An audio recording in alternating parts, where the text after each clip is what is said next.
The Pilgrims' first harvest of September 1621 looked mighty good after starving all winter. At times, each pilgrim had only 8 kernels of corn to eat all day. By spring, 1/2 had died of exposure and starvation. Of the 13 mothers that had crossed the Atlantic the fall of 1620, 8 died by exposure to the New England's bitter cold winters. Most of them laid next to their children, cuddled up, trying to keep their children alive from freezing during the cold, bitter nights. And in the process, they themselves caught colds and died. Today, when we think of the Pilgrims, we usually think of a group of people coming to America in an exciting adventure, almost longing to have been with them. But as we study deeply into their past history, we see the terrible hardships they endured. From the days in England where many had left their homes, family, and friends, to the time that most of the original settlers died here in America, their lives were a constant example of excellent Christian character.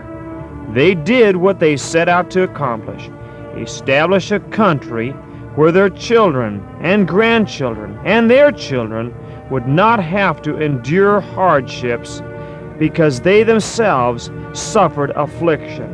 In other words, they became the sacrifice for our blessings, giving us a nation where Christians would rule and enjoy their lives here in America under God's love and provision, teaching them to be self-governing Christians.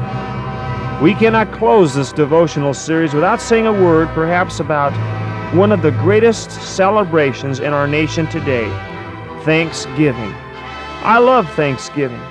It's a time to meet with family and friends. We get turkey, yams, sweet potatoes, peas and corns, and the all-time favorite, pumpkin pie. The Pilgrims celebrated their first Thanksgiving after their small harvest came in the fall of 1621. They got the idea to invite their Indian neighbors to celebrate with them, but they didn't expect quite so many. The Indians, however, helped provide food so that their celebration could continue. Year after year, every fall, Thanksgiving would be offered to God for their provision. This continued yearly through the generations to the very time of Abraham Lincoln. A fine Christian woman came to Abraham Lincoln one day and suggested to him that he proclaim a day of Thanksgiving and to make it a national holiday. Lincoln thought the idea was great, so on October 3rd, 1863, President Abraham Lincoln set aside the third Thursday in November as a time to give thanks to God for His bountiful blessings on our nation and its people. I wonder how many countries in the world have a holiday such as Thanksgiving, recognizing that God's providence provides for that nation. I believe America is unique in that way because America, I believe, was established by God for a special purpose. The Pilgrims knew that, and that's why they gave thanks. President Abraham Lincoln knew that, and that's why he proclaimed a national holiday. Let's read together Psalm 100, verses 4 and following. It says, "Worship the Lord.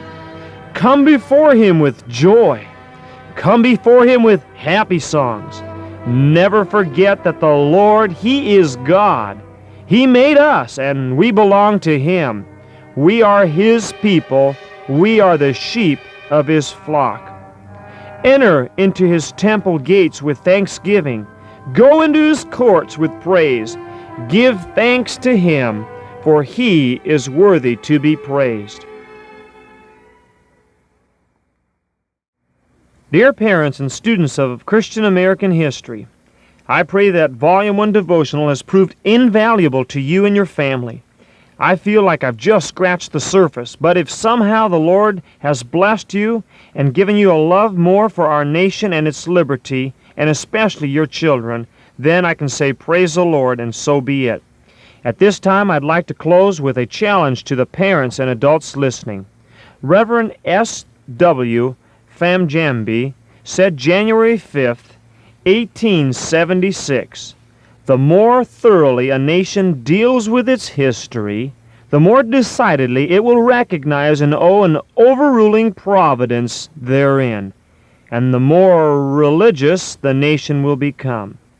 While the more superficially it deals with its history, seeing only secondary causes and agencies, the more irreligious it will become. In Psalm 100, verse 4 that I just read, it warns us never to forget that the Lord, He is God. Unfortunately, here in America, we have, as a nation, willingly chose not only to forget the Lord, but to wipe out all mention of Him from public places. We owe to our children what the Pilgrims left us, a nation of liberty with little government as possible. We can correct this imbalance by once again teaching our children God's providential view of the history of our world and our nation. This can be done by these devotional cassettes and by you starting to study some excellent books on the subject. I'd like to recommend 3 sources. The first is written by a personal friend of mine named Marshall Foster, Foster, called The American Covenant.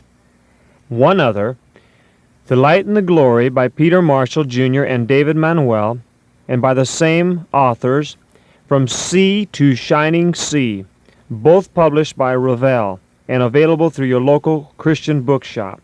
Well, that's it. Lord bless you. I'll see you here, there, or in the air.